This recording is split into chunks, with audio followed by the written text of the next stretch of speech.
In the shadowed archives of St. Augustine Seminary in rural Pennsylvania, there exists a photograph that no one speaks of. 12 young men in pristine white vestments, their faces radiant with faith, standing before an altar that would become their tomb. The date inscribed on the back reads May 15th, 1847, the day these seminarians were to be ordained as priests. Not one of them ever said their first Mass. Not one of them was ever seen alive again after that photograph was taken. For over a century and 70 years, the Catholic Church has maintained that the entire ordination class of 1847 died in a tragic fire that consumed the seminary's east wing. But the charred remains of the building tell a different story, one that involves 13 sets of footprints leading into the chapel basement and only one leading out. The church sealed the basement permanently in 1848, claiming structural damage. They've never allowed anyone inside since. What really happened to those 12 young priests remains one of the most carefully guarded secrets in American Catholic history, buried beneath layers of official silence and deliberate misdirection. Before we continue with the story of what the Church has hidden for nearly 2 centuries, this channel isn't for everyone, only for the bravest souls who dare to uncover the truth behind history's darkest mysteries. If you have the courage to face what others fear to know, subscribe now and tell us in the comments what state you're listening from. Let's discover together what really happened to those 12 souls who vanished on the night they were meant to serve God. But to understand the true horror of what occurred at St. Augustine Seminary, we must first journey back to a time when faith and fear walked hand in hand through the Pennsylvania wilderness. The year 1847 found the small town of Millbrook, Pennsylvania, nestled in the rolling hills 40 miles west of Philadelphia. A community of barely 300 souls bound together by shared struggle and unwavering Catholic faith. Founded by Irish immigrants fleeing the potato famine, Millbrook existed as a pocket of Catholicism in a predominantly Protestant region where anti-Catholic sentiment ran as deep as the mountain streams that fed their modest farms. St.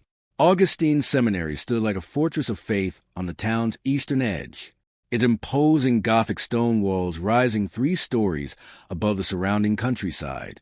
Built in 1823 by Bishop Francis Kenrich himself, the seminary served as a training ground for priests destined to serve the growing Catholic population across Pennsylvania's frontier.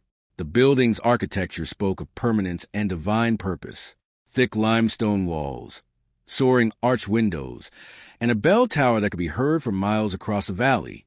The seminary's reputation extended far beyond Pennsylvania's borders.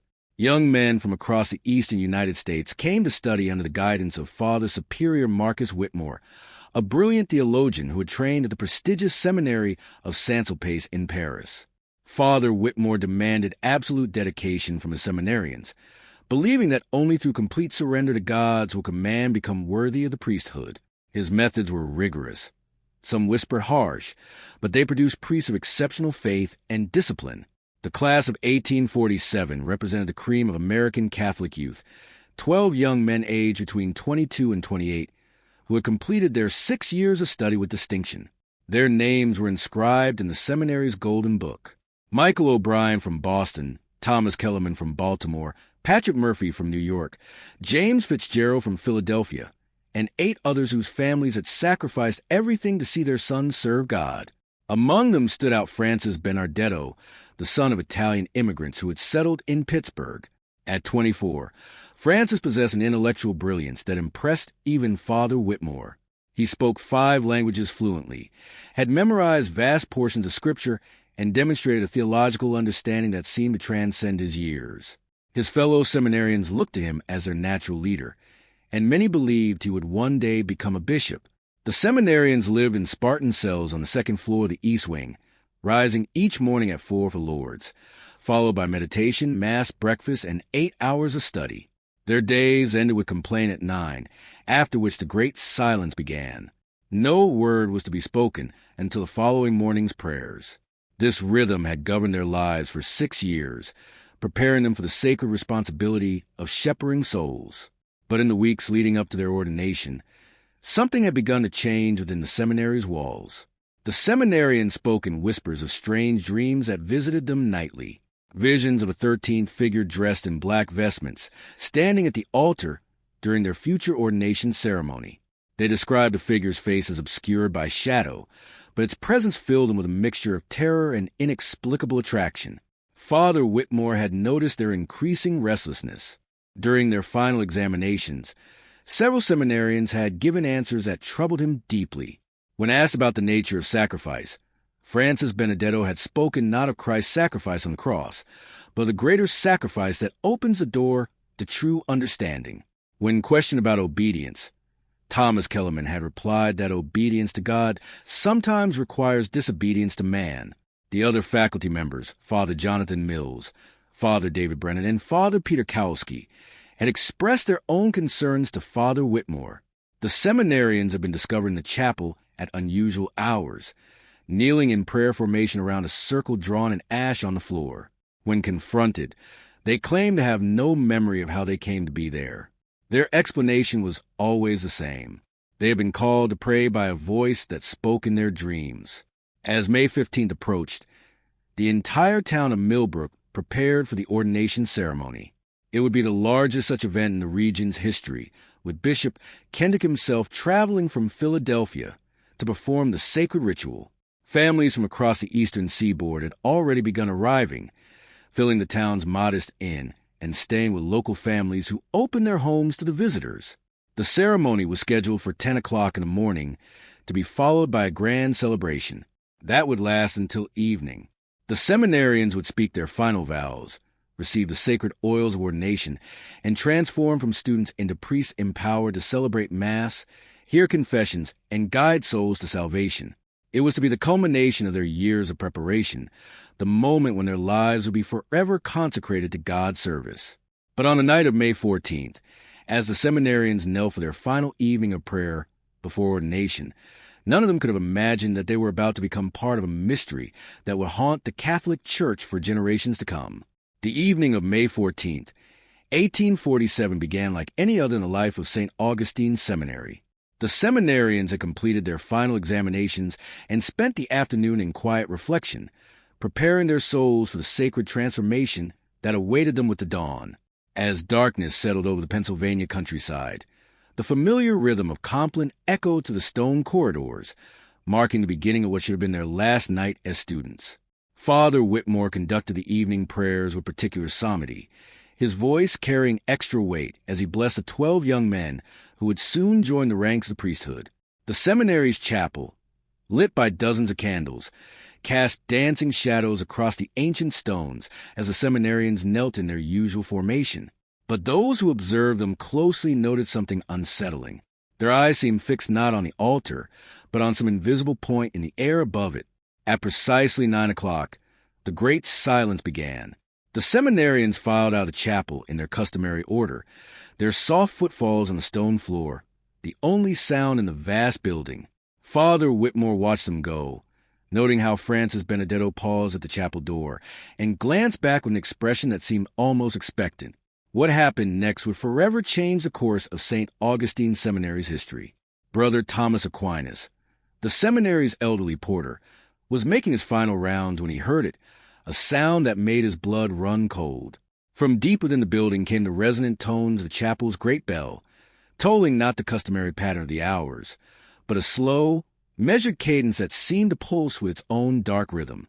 12 tolls, then a pause, then 12 more. The pattern repeated 3 times before falling silent. Brother Thomas knew the bell schedule by heart. No bell was supposed to ring during the great silence. More disturbing still, the bell tower was locked each night, and Father Whitmore kept the only key. Yet the sound was unmistakable, the deep bronze voice of the seminary's own bell calling out across the sleeping valley. As Brother Thomas hurried toward the bell tower, he encountered Father Mills emerging from his quarters, his face pale with concern. "Brother, did you hear?" Father Mills began, but his words were cut short by another sound that sent ice through both men's veins. From the chapel came the sound of chanting, not the familiar Latin of their daily prayers, but something older, more primal. The voices were unmistakably those of the seminarians, but the words they spoke seemed to come from no Christian liturgy. The chanting rose and fell in waves, punctuated by responses that echoed strangely in the stone chamber. Father Mills and Brother Thomas approached the chapel doors with mounting dread. The massive oak portals, which had stood open during evening prayers, were now sealed shut. When Father Mills pressed his ear to the wood, he could hear the seminarians' voices clearly, but the words they spoke seemed to shift and change, even as he listened, as if the very air was transforming the sounds. Father Whitmore appeared at the end of the corridor, moving with urgent purpose. In his hand, he carried a ring of keys, his face set in grim determination. "The bell tower is locked," he announced grimly. No one rang that bell from above. The three men stood before the chapel doors, the chanting continuing beyond the thick oak barriers.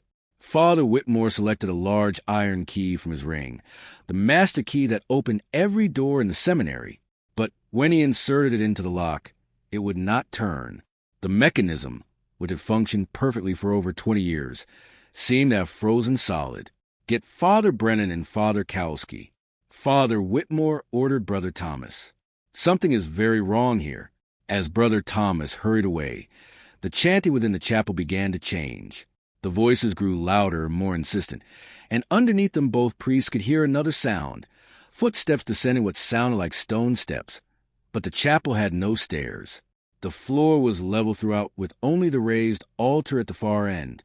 Father Brennan and Father Kowalski arrived within minutes, their faces reflecting the same mixture of concern and bewilderment that gripped their colleagues. Together, the four priests worked to open the chapel doors, but no amount of effort could budge the ancient locks. It was as if the doors had been sealed from within by some force beyond their understanding. Then, as suddenly as it had begun, the chanting stopped. The silence that followed was so complete, so absolute that it seemed to press against their ears like a physical weight. Father Whitmore called out to the seminarians, his voice echoing off the stone walls of the corridor. No response came. The priests spent the next hour attempting to breach the chapel doors, but their efforts proved futile. Finally, Father Whitmore made a decision that would haunt him for the rest of his life. "We'll have to go around," he announced. "The sacred door connects to the chapel from the outside." The 5 men, the 4 priests and Brother Thomas, made their way through the seminary's corridors to the external door that led to the sacred. This smaller entrance, used primarily for storing vestments and sacred vessels, provided direct access to the chapel's interior. Father Whitmore's key worked smoothly in this lock, and the door swung open without resistance. What they found inside defied every expectation and challenged every assumption about what was possible within the sacred walls of St. Augustine Seminary. The chapel was empty, not merely vacant, but impossibly completely empty. The 12 seminarians who had been chanting only moments before had vanished without a trace. Their prayer books lay scattered across the floor, pages torn and scattered like autumn leaves. The candles that had illuminated their evening prayers had been extinguished, leaving only the cold smell of recently snuffed wax. But it was the altar that truly shook the priests to their core. The massive stone structure, which had stood unchanged for over 20 years, had been moved, not shifted slightly, but completely relocated to reveal a gaping hole in the floor beneath, a hole that descended into darkness, so complete that their lamplight could not penetrate its depths. Father Whitmore approached the opening with trembling steps. The hole was perfectly circular, perhaps 4 feet in diameter, with stone steps carved into its walls, spiraling downward into the earth. The stonework was old, far older than the seminary itself, and covered with symbols that none of the priests recognized. The air that rose from the depths carried a strange, sweet scent that seemed to cling to their nostrils and make their heads spin. "This is impossible," Father Brennan whispered, his voice barely audible. The chapel was built on solid ground. The foundation records show no basement, no crypt, nothing. Father Kowalski knelt beside the opening, holding his lamp as far down as he dared. "The steps go down at least 20 feet, he reported. "I can see more symbols carved into the walls, but I can't make out where they lead." As the priest debated what to do next, Brother Thomas made a discovery that would prove crucial to understanding the night's events. Near the altar, partially hidden beneath a scattered prayer book, he found a folded piece of paper. The parchment was old, its edges yellow with age, and the handwriting upon it was in a hand none of them recognized. Father Whitmore read the document aloud, his voice growing more strained with each word. "To those who seek the truth beyond the veil of mortal understanding, know that the path to true enlightenment requires sacrifice beyond what the weak-hearted can comprehend. The 12 who descend this night do so of their own will, called by voices that speak from depths older than any church, older than any faith built by human hands. They go to serve a purpose higher than any earthly ordination can provide. Seek them not in the world above, for they have chosen to serve in the world below. Their sacrifice opens a door for others to follow. The 13th witness remains to tell their tale. The document was unsigned, but the implications were clear and terrifying. The seminarians had not been taken against their will. They had gone willingly into the depths beneath the chapel. But who or what called them there, and who was the 13th witness mentioned in the note? Father Whitmore folded the parchment carefully and placed it in his vestment pocket. "We must search the opening," he announced, though his voice betrayed his reluctance. "If there's any chance they're still alive." But before any of them could make the descent, a new sound echoed from the depth below. The sound of stone grinding against stone, as if massive blocks were shifting into place. The priests watched in horror as the opening began to close, the stone steps disappearing section by section as some mechanism sealed the passage from below. Within minutes, the hole was completely covered by what appeared to be solid stone floor. The altar had somehow moved back into its original position, and the chapel looked exactly as it had before the night's events began. If not for the scattered prayer books and the lingering sweet scent in the air, the priests might believe they had experienced some shared delusion. But the seminarians were gone. 12 young men who had been preparing for ordination had vanished without a trace, leaving behind only questions that would torment St. Augustine's Seminary for generations to come. As dawn broke over the Pennsylvania countryside, the bells of St. Augustine's Seminary remained silent. There would be no ordination ceremony that day, no celebration of new priests joining the ranks of the faithful. Instead, there would be only the beginning of a cover-up that would span more than a century and 70 years. The families and guests who had traveled from across the eastern seaboard to witness the ordination were told that a tragic fire had claimed the lives of all 12 seminarians during the night. The east wing of the seminary was indeed set ablaze later that morning, destroying any evidence of the night's true events. Official records would show that the young men had been trapped in their dormitory and overcome by smoke, their bodies consumed by the flames. But those who knew the truth, the 4 priests and Brother Thomas, would carry the weight of that night's events for the rest of their lives. They had witnessed something that challenged every foundation of their faith, something that suggested the existence of forces and purposes beyond the scope of Christian understanding. And somewhere in the depths beneath St. Augustine's Seminary, in chambers that predated the arrival of Christianity in the New World, 12 young men who had once prepared to serve God were beginning their service to something far older and far more demanding than any earthly church. The official investigation into the fire at St. Augustine's Seminary lasted exactly 3 days. Church officials from Philadelphia arrived within hours of the reported tragedy, their black carriages creating a solemn procession through the streets of Millbrook. They examined the charred remains of the East Wing, took statements from the surviving faculty, and issued their final report with an efficiency that seemed almost rehearsed. The report concluded that a lamp had been knocked over in one of the dormitory rooms, igniting the building's aged wooden fixtures. The seminarians had been trapped by smoke and flames, their bodies so completely consumed that no remains could be recovered. The tragedy was ruled an accident, the result of negligence during the young men's final night of preparation. But Father Whitmore and his colleagues knew the truth was far more complex and infinitely more disturbing. In the weeks following the fire, the seminary's atmosphere changed dramatically. The remaining students, those in their earlier years of study, spoke in hushed tones about dreams that visited them nightly.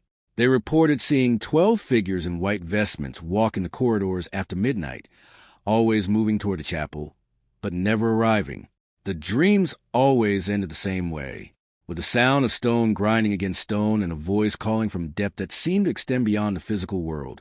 Father Whitmore began experiencing his own visions.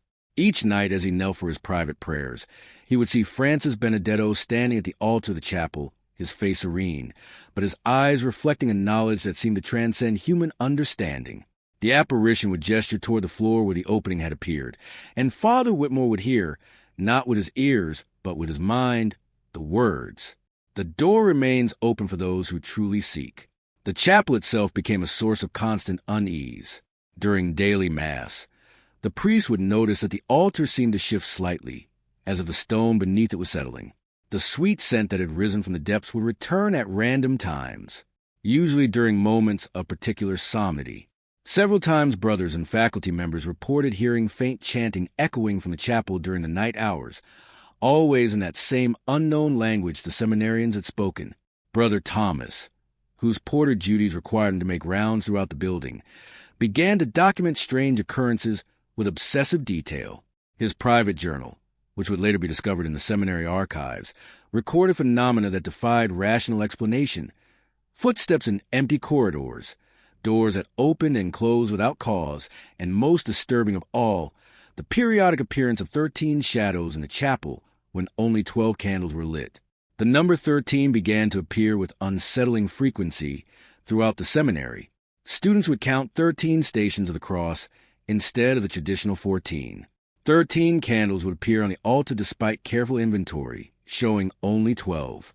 Most disturbing of all, 13 places would sometimes be set in a refectory, though only 12 people were expected for meals.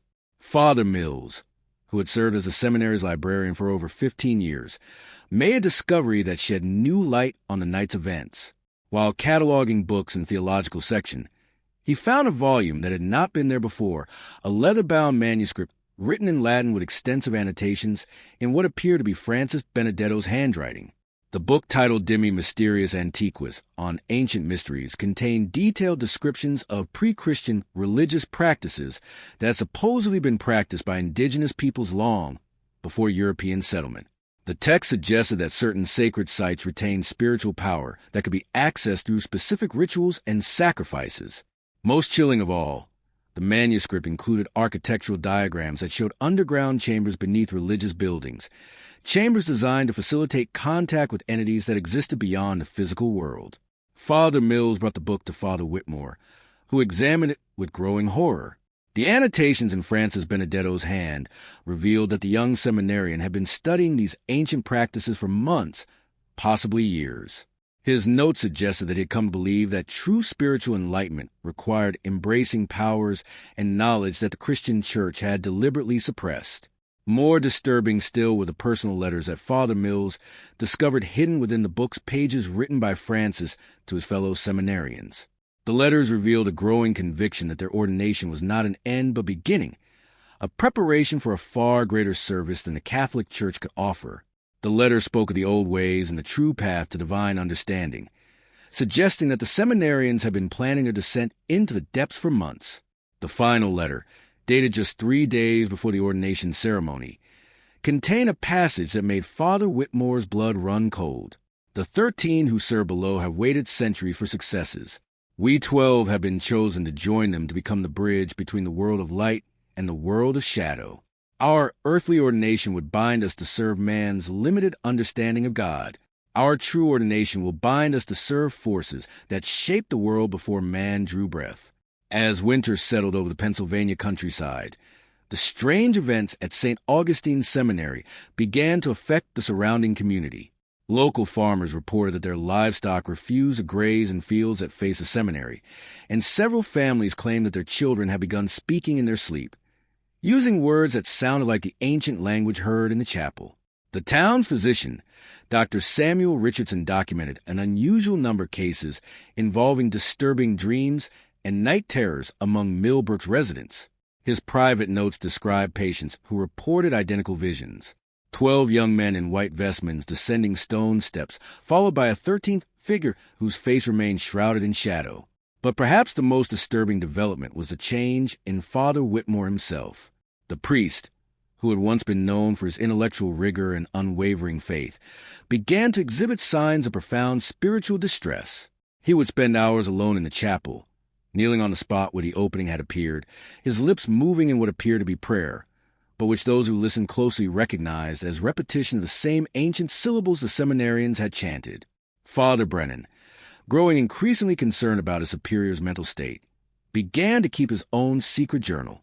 His entries reveal a man struggling to reconcile his faith with experiences that challenged every theological foundation he had ever accepted. He wrote of finding Father Whitmore in the chapel at impossible hours, apparently deep in conversation with invisible presences. Most disturbing of all, he recorded that Father Whitmore had begun to refer to himself as the 13th Witness, the same title mentioned in the mysterious note found after the seminarian's disappearance. As the first anniversary of the tragic fire approached, the seminary's enrollment had dwindled to fewer than 20 students. Families who had once considered it an honor to send their sons to St. Augustine now avoided the institution entirely. Rumors spread throughout the Catholic communities of Pennsylvania about the cursed seminary, where young men disappeared, and strange voices echoed through the night. Church officials in Philadelphia began to discuss the possibility of closing St. Augustine Seminary permanently. The building had become a liability, a source of scandal and supernatural speculation that threatened to undermine the church's authority in the region. But before any final decision could be made, an event occurred that would forever change the course of the seminary's history and reveal the true extent of the horror that had taken root beneath its foundations. The event began with a letter that arrived at the seminary on the morning of May 14, 1848, exactly 1 year after the seminarian's disappearance. The envelope bore no return address, and the handwriting was elegant but unfamiliar to any of the faculty. Father Whitmore opened it with trembling hands, his face growing pale as he read the contents aloud to his assembled colleagues. The letter that arrived on that gray May morning contained only a few lines, but their implications would shatter whatever remained of the seminary's peace. To the faithful servants of St. Augustine Seminary, the year of preparation is complete. The door beneath the sacred altar opens once more tonight. The 13th Witness must choose. Remain in the world of light and watch your flock scatter, like leaves before the wind, or descend to join those who serve the deeper truth. The choice has always been yours. Marcus, the 12 who wait below call your name in voices that carry the weight of centuries. Come to us freely or watch your life's work crumble to dust. The letter was unsigned, but Father Whitmore recognized the handwriting. It was Francis Benedetto's elegant script, unchanged despite a year beneath the earth. Father Brennan, who had been watching his superior with growing concern, saw the color drain from Father Whitmore's face as he read the letter. Marcus, he said softly, using his friend's Christian name for the first time in years. What does it say? Father Whitmore's response came in a voice barely above a whisper. They're calling me home. The other priest demanded to see the letter, but Father Whitmore clutched it to his chest with desperate intensity. His eyes, which had once burned with intellectual fervor, now held the glazed look of a man who had stared too long into an abyss that had finally begun to stare back. As evening approached, the seminary's remaining students and faculty noticed a change in the building's atmosphere.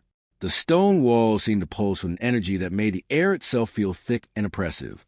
The sweet scent that had appeared intermittently throughout the year now permeated every corridor, growing stronger with each passing hour. Father Kowalski, who had been documenting the seminary's decline in his private correspondence with church officials in Philadelphia, wrote his final letter that afternoon. In it, he described Father Whitmore's deteriorating condition and his growing conviction that something ancient and malevolent had taken root beneath the seminary's foundations. He ended the letter with a request for immediate assistance and a warning that the situation was spiraling beyond their control. As darkness fell over the Pennsylvania countryside, the familiar routine of evening prayers took on an ominous quality. The remaining students, fewer than 20 young men who had chosen to stay despite the seminary's reputation, knelt in the chapel with visible nervousness. They could feel the building's anticipation, as if the very stones were waiting for some momentous event. Father Whitmore conducted the prayers with an intensity that bordered on desperation. His voice, usually calm and measured, rose and fell with emotional peaks that made the students exchange worried glances. When he reached the final blessing, his hand shook so violently that he nearly dropped the prayer book. After the students had been dismissed to their dormitories, the 4 remaining priests gathered in Father Whitmore's study. The room, which had once served as a sanctuary of theological learning, now felt like a tomb. Books lay scattered across the floor, their pages torn and scattered. The walls, once lined with centuries of religious scholarship, now displayed only empty shelves and faded rectangles where paintings had hung. Marcus, Father Mills said gently, You need to leave this place. Whatever happened here, whatever is still happening, it's destroying you." Father Whitmore turned to face his colleagues, and they saw in his eyes a depth of knowledge that no mortal man should possess. "You don't understand," he said, his voice carrying an echo that seemed to come from somewhere far beneath the building. They didn't disappear. They were chosen. They were called to serve something greater than any of us can comprehend. "Listen to yourself," Father Brennan pleaded. "You're talking about abandoning everything we've sworn to uphold, our vows, our faith, our responsibility to these students." "Our responsibility?" Father Whitmore laughed, a sound that sent ice through his colleagues' veins. "We've been teaching them to serve a diminished God, a God constrained by human understanding and limited by human fears. What lies beneath this chapel predates Christianity by millennia. It was old when the first human beings learned to speak. The seminarians who descended understood this truth. As Father Whitmore spoke, the priests became aware of a new sound echoing through the building. From somewhere below their feet came the rhythmic pounding of stone against stone, as if massive blocks were being moved by unseen hands. The sound grew stronger and more insistent, creating a vibration that could be felt in their bones. "They're preparing," Father Whitmore announced with certainty. "The door will open again tonight, and this time will remain open. The 13 who serve below will finally have their witness in the world above." Father Kowalski stood abruptly, his face pale with determination. "I'm going to the chapel. If there's some kind of opening down there, if there's any chance those boys are still alive, they're not alive," Father Whitmore interrupted. "Not in any sense that you would understand. They've been transformed, elevated, given purpose beyond the petty concerns of earthly existence. Tonight I joined them." The pounding from below grew louder, more insistent. Dust began to fall from the ceiling as the entire building shook with each impact. The priests could hear the remaining students in their dormitories, their voices raised in confused alarm as their beds rattled against the walls. Father Mills made a decision that would save his life, but haunt his dreams for decades to come. "We need to evacuate the building," he announced. "Get the students out, send word to Philadelphia, and seal this place permanently." But Father Whitmore was already moving toward the door, his steps purposeful and determined. "You can try to stop what's happening," he said over his shoulder, "but you cannot change what has already begun. The door opens tonight, and the 13th witness takes his place among the chosen." The 3 priests followed Father Whitmore through the corridors of the seminary, their footsteps echoing off stone walls that seemed to pulse with malevolent life. Students emerged from their dormitories, their faces reflecting the terror that had gripped the entire building. The air itself seemed to thicken with each step they took toward the chapel. As they approached the chapel doors, the priests could see light emanating from beneath the heavy oak barriers. Not the warm glow of candles, but a cold blue radiance that seemed to come from deep within the earth itself. The pounding from below had evolved into a complex rhythm, like a heartbeat that originated from the very foundations of the building. Father Whitmore placed his hand on the chapel door, and it swung open without resistance. The sight that greeted them would be burned into their memories for the rest of their lives. The chapel's floor had opened once again, revealing the spiral staircase that descended into the earth. But this time, the opening was larger, perhaps 8 feet in diameter, and the blue light that rose from its depths cast everything in an otherworldly glow. The 12 missing seminarians stood around the opening's edge, their white vestments now gleaming with that same cold radiance. But they were no longer the young men who had disappeared a year ago. Their faces had taken on an ageless quality, their eyes reflecting knowledge that seemed to span centuries. They moved with perfect synchronization, their gestures forming patterns that hurt to look at directly. When they spoke, their voices harmonized in ways a human vocal cords should not have been able to produce. "Marcus," they said in unison, their combined voices creating harmonics that made the chapel stone walls ring like bells. "The circle is almost complete. Take your place among us, and the work can truly begin." In the center of the circle, rising from the depth of the opening, stood a figure that made the priests' minds recoil from comprehension. It was tall and draped in robes that seemed to be cut from the darkness itself. Where its face should have been, there was only a void that seemed to pull at their sanity like a physical force. The 13th witness. The figure spoke, its voice coming from everywhere and nowhere at once. the one who will carry our message to the world above, the bridge between what was and what will be. Father Whitmore stepped forward, his face radiant with an expression that combined ecstasy and terror in equal measure. "I understand now," he said, his voice carrying the same impossible harmonics as the seminarians. "I've been chosen to serve a purpose greater than any earthly church could provide." As he approached the opening, the 3 remaining priests finally understood the true horror of what they were witnessing. This was not merely about the disappearance of 12 young men. It was about the transformation of human souls into something utterly foreign to God's creation. The seminarians had not been killed. They had been recruited into service of entities that existed in the spaces between light and shadow, beings that predated human civilization and sought to reclaim dominion over the world above. Father Brennan, driven by a desperate courage that surprised even himself, lunged forward to stop his superior. But the seminarians moved with inhuman speed, their hands grasping him with strength that seemed to flow from the earth itself. As they held him, he could feel something pressing against his mind. Alien thoughts that sought to overwhelm his consciousness with visions of cosmic truth and universal insignificance. "You cannot stop what has already begun," Francis Benedetto said, his voice carrying the weight of absolute certainty. "The door has been opened, and those who serve below have been patient for far too long. The 13th witness will ensure that our message reaches every corner of the world above." The struggle in the chapel intensified as the remaining priests realized the full scope of what they were facing. This was not a simple case of religious apostasy or even demonic possession. It was something far more ancient and infinitely more dangerous. The entities that claimed the seminarians operated according to laws that predated human understanding, and their patience was finally exhausted. Father Kowalski, drawing upon reserves of faith he didn't know he possessed, began to recite the Lord's Prayer in Latin. The words seemed to cause the blue light to flicker and dim, and for a moment the seminarian's perfect synchronization faltered.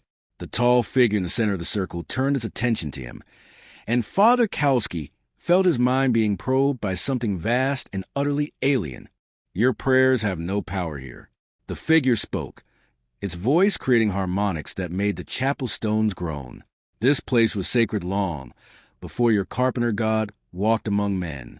The earth itself remembers older truths, older powers. Your faith is a flickering candle in the face of an eternal darkness." But Father Kowalski continued his prayer, his voice growing stronger with each word. The other priests joined him, their combined voices creating a barrier of sacred sound that seemed to hold the transformed seminarians at bay. For a moment, it appeared that their faith might be enough to break whatever hold the entities had over Father Whitmore. Then Francis Benedetto spoke a single word in the ancient language, and the very air in the chapel seemed to solidify. The priests' voices died in their throats as an invisible force pressed against their lungs, making each breath a struggle. The blue light from the opening intensified, casting their shadows in impossible directions that seemed to move independently of their bodies. Father Whitmore, standing at the edge of the opening, turned to face his colleagues. One final time, his face had taken on the same ageless quality as the seminarians, but his eyes still held a flicker of the man they had known for so many years. "Tell them," he said, his voice barely recognizable as human. "Tell them that we found what we were truly seeking. Tell them that the door between worlds has been opened, and soon others will follow the path we have chosen." Father Mills, fighting against the pressure that seemed to crush his chest, managed to gasp out a single word. "Marcus, please." But Father Whitmore was already descending the stone steps, his figure growing smaller as he disappeared into the blue radiance. The seminarians began to follow, their movements creating patterns that hurt to observe directly. As each one disappeared into the depths, the pressure in the chapel grew stronger, threatening to drive the remaining priests to their knees. The tall figure in the center raised what might have been arms, and the opening began to expand. The stone floor cracked and shifted as the circle of blue light grew wider, threatening to encompass the entire chapel. The priests realized with growing horror that the entities below were not merely claiming individual souls. They were attempting to breach the barrier between their realm and the world above. Father Brennan, still held by the inhuman strength of the seminarians, felt his consciousness beginning to fragment under the assault of alien thoughts. He saw visions of vast underground cities populated by beings that had ruled the earth before humanity learned to stand upright. He witnessed ceremonies conducted in caverns that extended to the planet's core, rituals designed to tear holes in reality itself. Most terrifying of all, he saw the future they were working toward, a world where the boundaries between dimensions had been permanently shattered, where creatures of shadow walked freely among men. Just when it seemed that the priest's sanity would be completely overwhelmed, an unexpected salvation arrived. Brother Thomas, who had been awakening the students and preparing them for evacuation, burst into the chapel carrying a large wooden cross that had hung in the seminary's main corridor for over 20 years. The cross had been carved from wood taken from a tree that allegedly grew on the site where St. Patrick had converted the Irish to Christianity. The moment Brother Thomas crossed the chapel's threshold, the blue light flickered and dimmed. The seminarian's hold on Father Brennan loosened, and the crushing pressure in the air began to ease. The ancient wood of the cross seemed to resonate with a power that predated even the entities below, drawing upon centuries of faith and devotion that had been invested in its carved surface. The old will remembers older truths, Brother Thomas said, his voice carrying surprising authority. This tree was sacred before Christianity came to Ireland, and it remembers the bargains that were made when the first missionaries arrived. Light and shadow agreed to coexist, each in their proper realm. The tall figure turned his attention to Brother Thomas, and the porter felt his mind being probed by something vast and ancient, but the cross in his hand seemed to provide protection, creating a barrier that the entity could not penetrate. "You speak of bargains made in darkness," the figure said, its voice carrying notes of grudging respect. "But those agreements did not account for willing servants. These 12 came to us freely, offering their souls in exchange for knowledge. The 13th seals the compact, opening the door for others to follow. They were deceived," Brother Thomas replied, holding the cross higher, shown visions of cosmic truth when they were really being prepared for slavery. "The door you seek to open will bring only darkness to the world above." The seminarians who had been moving toward the opening with mechanical precision suddenly stopped. For the first time since their transformation, their faces showed individual expressions: confusion, doubt, and what might have been remembered humanity. Francis Benedetto's voice, when he spoke, carried a note of uncertainty that hadn't been there before. We chose this path," he said, but his words lacked the absolute conviction they had held moments before. "We sought truth beyond the limitations of earthly faith. You sought escape from the responsibilities of serving others," Brother Thomas countered. "True faith requires sacrifice, but not the abandonment of those who depend on your guidance. Look around you. See what your choice has brought to this place of learning and prayer." The seminarians looked toward the chapel doors where the remaining students could be seen huddled in the corridor. Their young faces reflected terror and confusion as they witnessed a cosmic horror unfolding in what should have been their sanctuary. Several were weeping, their faith shattered by events that no theological education had prepared them to understand. For a moment the blue light from the opening flickered, as if the entities below were experiencing something they had not anticipated: doubt among their chosen servants. The tall figure's attention turned from Brother Thomas to the seminarians, and when it spoke, its voice carried notes of anger and urgent command. "The compact is sealed," it declared. "The willing sacrifice has been accepted. The door will not close until the 13th takes its place among the chosen." But Father Whitmore's voice rose from the depth of the opening, and for the first time in months, it sounded entirely human. "I can see what this leads to," he called, his words echoing strangely off the stone walls. "The visions they showed us, they were incomplete. This path leads not to enlightenment, but to the destruction of everything we swore to protect." The seminarians turned toward the opening, their perfect synchronization broken by their superior's words. Francis Benedetto stepped closer to the edge, his face reflecting a struggle between the alien influence that had claimed him and the remnants of his humanity. "Marcus," he called down into the depths, "what do you see? What truth have they hidden from us?" Father Whitmore's response came in a voice cracked with horror and regret. "I see the world they want to create. Cities of shadow where humans serve as cattle for beings that feed on faith itself. Churches transformed into breeding grounds for entities that mock everything sacred. The door they want to open, it will never close. We won't be serving a higher purpose." will be midwives to apocalypse. The tall figure raised its arms, and the opening began to pulse with renewed intensity. The blue light took on a reddish tinge that cast everything in the chapel in the color of blood. When it spoke, its voice carried the weight of eons and the promise of cosmic revenge. The 13th witness has seen too much. It declared, the compact will be completed whether he serves willingly or not. The door will open and the reign of shadow will begin. Brother Thomas felt the cross in his hands growing warm, as if responding to the entity's threat. The card began to emit a soft golden light that pushed back against the blue radiance rising from the depths. When he spoke, his voice carried the authority of every prayer that had ever been offered in the chapel's sacred space. Not while faith endures, he declared, not while there are those willing to stand against the darkness. The battle for the souls of the seminarians and the fate of the world above was about to reach its climax. The chapel erupted into chaos as the forces of light and shadow clashed in a conflict that transcended physical reality. The golden radiance from Brother Thomas's cross met the red-tinged blue light from the opening, creating a barrier of pure energy that split the chapel down its center.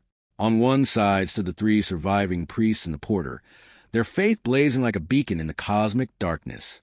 On the other, the transformed seminarians wavered between their alien masters and their remembered humanity. The tall figure in the center of the opening raised what might have been arms, and the very stones of the chapel began to shift and change. The walls elongated, stretching upward until they seemed to touch a sky that no longer resembled anything terrestrial. The ceiling became a window into depths that hurt to perceive directly, showing vistas of underground cities populated by beings that had never known sunlight. "You cannot stop what has already begun," the entity declared, its voice now coming from every stone in the building. "The compact has been sealed with willing sacrifice. The door between worlds stands open, and the reign of shadow approaches." But Father Whitmore's voice rose from the depths with desperate urgency. "Francis, all of you, remember why you came here. Remember the vows you prepared to take. We sought to serve something greater than ourselves. But not this, never this." Francis Benedetto stepped closer to the opening, his face a battlefield between alien influence and human memory. We studied the ancient texts. We sought truth beyond the limitations of doctrine. The entities below promised us knowledge, understanding of cosmic mysteries. They promised us slavery disguised as enlightenment. Father Whitmore interrupted, his voice growing stronger. "I can see their true purpose now. They don't want servants. They want anchors, human souls to tie their realm to ours. Every person who descends these steps makes it easier for them to manifest in the world above." The remaining seminarians looked at each other with expressions that reflected their internal struggle. The alien influence that had claimed them flickered like a guttering candle as their human consciousness fought to reassert itself. Thomas Kellerman spoke first, his voice shaking with the effort of independent thought. "The dreams they sent us, were they lies?" "Not lies." Came a new voice from the depths, one of the seminarians who had descended the previous year, but in complete truths. "They showed us the glory of cosmic knowledge, while hiding the price. We are no longer human, no longer capable of the love and compassion that drew us to serve God. We have become echoes of ourselves, hollow vessels for alien will." The tall figure turned its attention to the depths, and when it spoke, its voice carried notes of urgent command. "Silence. The compact is sealed. The chosen serve willingly," but the voice from below continued. "We serve because we have no choice. The moment we descended these steps, our free will was forfeit. Don't let them claim you, Francis. Don't let them claim any more souls to their eternal darkness." Brother Thomas felt the cross in his hands growing warmer, its golden light intensifying until it illuminated every corner of the chapel. The sacred would seem to resonate with power drawn from centuries of faithful prayer, creating a barrier that held the entity's influence at bay. "The choice is still yours," he called to the seminarians. "Your souls haven't been fully claimed yet. You can still choose to serve the light instead of the darkness." Francis Benedetto looked at his fellow seminarians, seeing in their faces the same struggle he felt in his own heart. The alien influence that had seemed so compelling in the months leading up to their ordination now felt like chains made of shadow, binding them to purposes that mocked everything they had once held sacred. "What about Father Whitmore?" he asked. What about those who have already descended? The tall figure spoke before Brother Thomas could respond. They are ours eternally. The compact cannot be broken. The door will remain open regardless of what you choose. But Father Whitmore's voice rose from the depths with surprising strength. The compact was based on deception. We were not fully informed of the consequences. By the laws they themselves follow, incomplete knowledge invalidates consent. The entity's attention turned sharply toward the opening, and for the first time, its absolute confidence seemed to waver. When it spoke, its voice carried notes of uncertainty that hadn't been there before. The chosen descended willingly. They sought knowledge and power beyond mortal understanding. We sought to serve God, Father Whitmore replied, his voice growing stronger with each word. When we discovered that your offer required abandoning that service, we had already been changed beyond our ability to refuse. That is not willing consent. That is entrament. The chapel began to shake as competing forces of cosmic law clashed within its walls.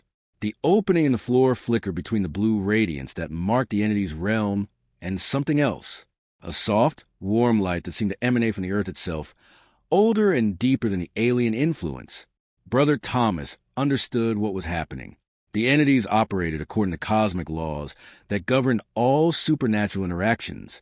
If Father Whitmore was correct about the nature of their consent, then the compact could indeed be challenged. But the challenge had to come from those who had been most directly affected, the seminarians themselves.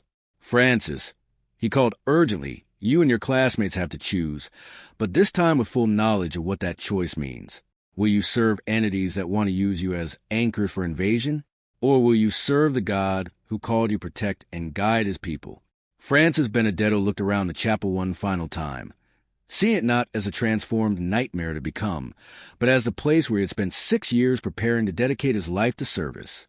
The alien influence that had seemed so compelling now revealed itself as a trap it had always been, a promise of cosmic knowledge that came at the price of everything that made existence meaningful.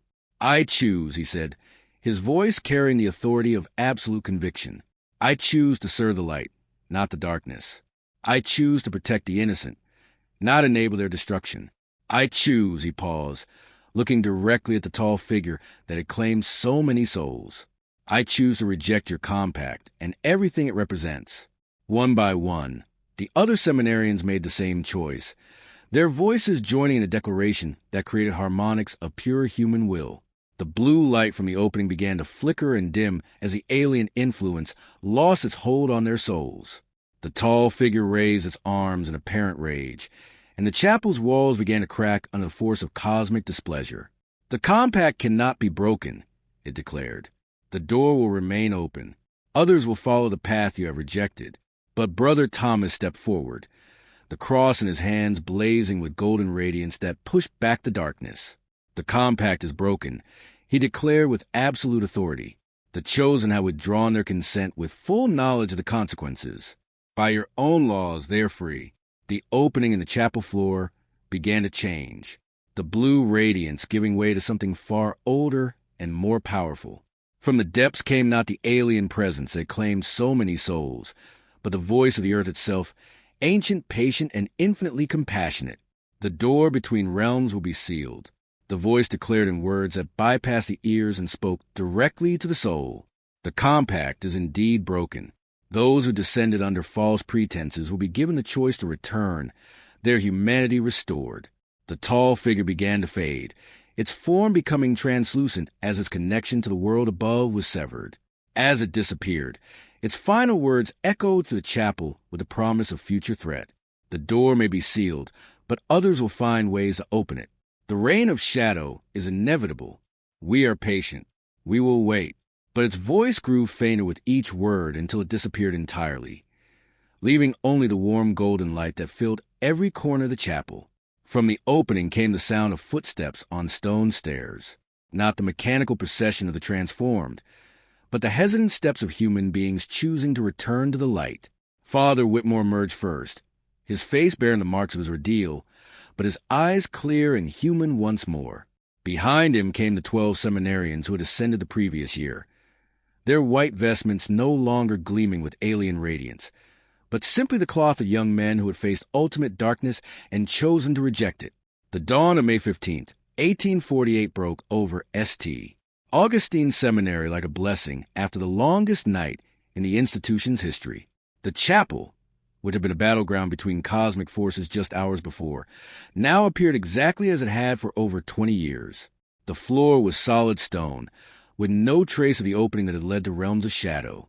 The altar stood in its proper place, unmarked by the supernatural forces that had moved it. Only the lingering scent of something indefinably clean and pure gave any indication of the momentous events that had transpired.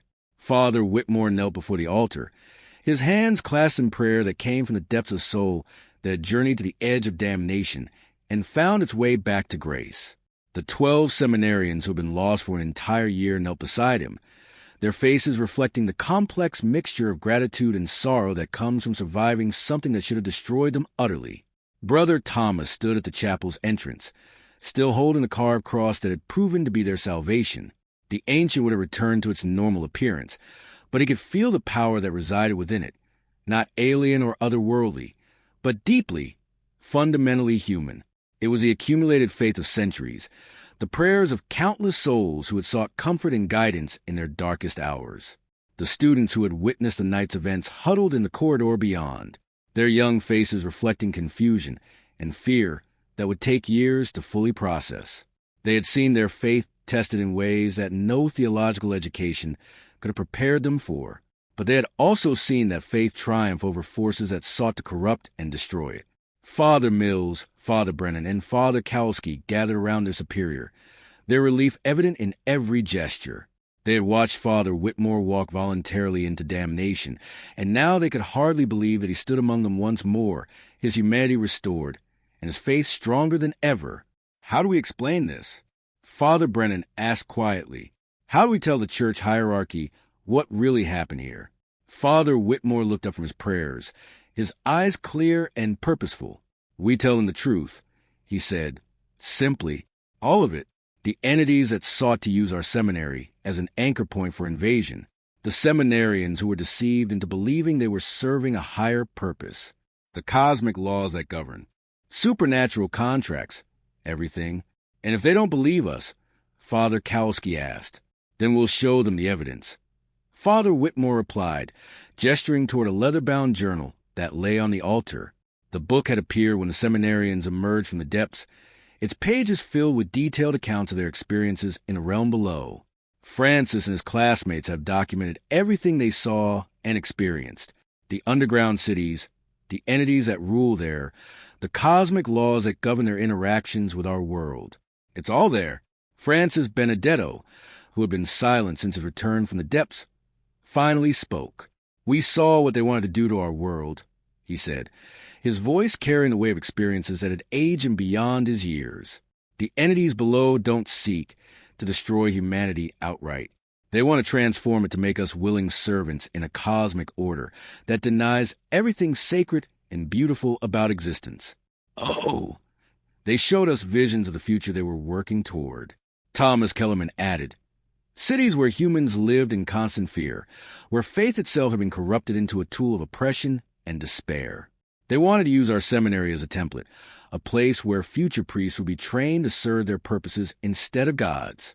Brother Thomas set the cross carefully on a nearby pew and approached the group of priests and seminarians. The question now is what we do with this knowledge. Do we close the seminary and pretend none of this happened? Do we relocate and start fresh somewhere else?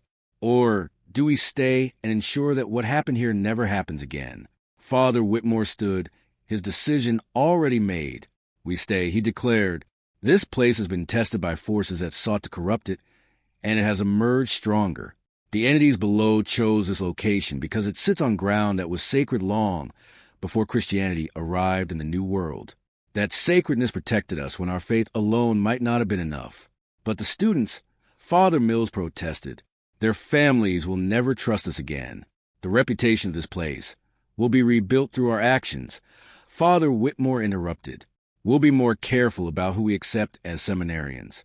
We'll study the warning signs that led to Francis and his classmates being vulnerable to alien influence. We'll teach future priests not just theology and doctrine, but how to recognize and resist supernatural threats that seek to corrupt the church from within. Francis Benedetto looked at his former superior with something approaching awe. "You want us to stay after what we almost caused." "You were deceived," Father Whitmore replied gently, shown partial truths and led to believe that abandoning your earthly responsibilities would lead to greater service. The entities below are masters of manipulation, able to make the darkest choices seem like acts of divine inspiration. Your mistake was in believing that true faith requires abandoning the world instead of serving it. The conversation was interrupted by the sound of carriages approaching the seminary. Through the chapel windows, they could see a procession of black vehicles making their way up the hill. Church officials from Philadelphia, no doubt responding to Father Kowalski's urgent letters. Bishop Kendrick himself sat in the lead carriage, his face grave with concern. "They're here sooner than expected," Father Brennan observed. "Good," Father Whitmore replied. "The sooner we tell them what really happened, the sooner we can begin the work of rebuilding." As the church officials entered the seminary, Father Whitmore gathered a leather-bound journal and prepared to tell a story that would challenge every assumption about the nature of faith, the reality of supernatural threats, and the responsibility of religious institutions to protect both their members and the world at large. The investigation that followed lasted 3 weeks and involved theologians, historians, and even representatives of the Vatican's most secretive departments. The evidence presented by Father Whitmore and the returned seminarians was exhaustive and undeniable. The journal they had brought back from the depths contained information that could not have been fabricated. Detailed descriptions of cosmic laws, alien technologies, and supernatural hierarchies that matched ancient texts found in the Vatican's most restricted archives. In the end, the Church made a decision that would affect Catholic institutions throughout the United States. St. Augustine Seminary would remain open, but it would be transformed into something new, a training ground not just for priests, but for those called to defend the faith against supernatural threats. The curriculum would include studies in comparative mythology, cosmic law, and the recognition of alien influences that sought to corrupt religious institutions. The 12 seminarians who had been lost for a year chose to continue their studies, but their ordination was delayed by 2 additional years while they underwent intensive counseling and retraining. They had seen too much, experienced too much to simply return to the traditional path of priestly service. Instead, they would become specialists in identifying and countering supernatural threats to the Church. Francis Benedetto, whose intellectual brilliance had made him a target for the entities below, devoted himself to creating a comprehensive guide for recognizing alien influence. His work would eventually be distributed to seminaries throughout the Catholic world, helping to prevent future incidents like the one that had nearly destroyed St. Augustine. Brother Thomas was elevated to Father Thomas and placed in charge of the seminary's new Department of Supernatural Defense. The carved cross that had saved them all was enshrined in a place of honor, its power serving as both protection and reminder of the faith that had triumphed over cosmic darkness. As the years passed, St. Augustine Seminary developed a reputation as the most secure religious institution in the United States. Stories spread throughout Catholic communities about the priests who had faced ultimate darkness and emerged with their faith stronger than ever. Young men who felt called to defend the Church against supernatural threats applied to study there, creating a new generation of clergy equipped to handle threats that ordinary theological education could never address. Father Whitmore continued to serve as the seminary superior until his death in 1889.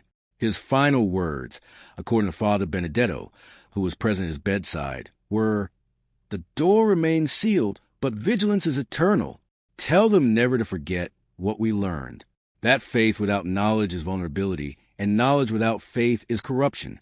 The basement beneath the chapel remained sealed, but it was no longer empty. Church architects had filled it with blessed concrete and installed a series of monitoring devices that would detect any attempt to reopen the passage to the depths. The readings from these devices, checked daily by members of the Department of Supernatural Defense, showed no unusual activity for over 50 years.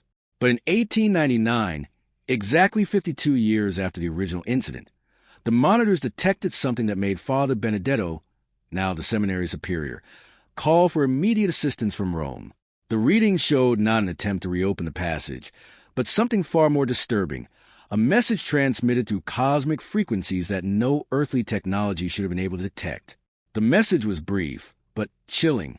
The compact may be broken, but the work continues. Others have learned from your resistance. New doors will be opened in places where vigilance has grown weak. The reign of shadow approaches through paths you have not considered.